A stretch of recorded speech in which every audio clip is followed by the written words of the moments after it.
ಇವತ್ತು ಪ್ರೀತಿ ಬೆಳೆಸಿದ್ದೀನಿ.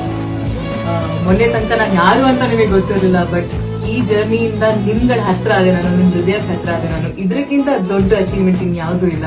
ಇದೇ ನಾನು ಅನ್ಕೊಳ್ಳೋದು ನನ್ನ ವಿನ್ನರ್ ಅಂತ. ಸೊ ಅದಕ್ಕೆ ನಾನು ಖುಷಿಯಾಗಿ ಆ ಒಂದು ಗೆಲುವನ್ನ ಖುಷಿಯಾಗಿ ಸೆಲೆಬ್ರೇಟ್ ಮಾಡ್ಕೊಂಡ್ ಬಂದಿದ್ದೀನಿ. ಇದಕ್ಕಿಂತ ಹೆಚ್ಚು ನನ್ಗೆ ಏನು ಬೇಡ. ನೀವು ಯಾರು ಬೇಜಾರು ಮಾಡ್ಕೊಂಬೇಡಿ, ನಾನು ತುಂಬಾ ಖುಷಿಯಾಗಿದ್ದೀನಿ. ನೋಡಿ, ನಿಮ್ಗೋಸ್ಕರ ಈ ಕೇಕ್ ನ ಕಟ್ ಮಾಡ್ತಿದ್ದೀನಿ. ನಿಮ್ಮ ಲಯನಸ್, ನಿಮ್ಮ ಸಿಂಹಿನಿ, Sangeetha Sringeri. This for you.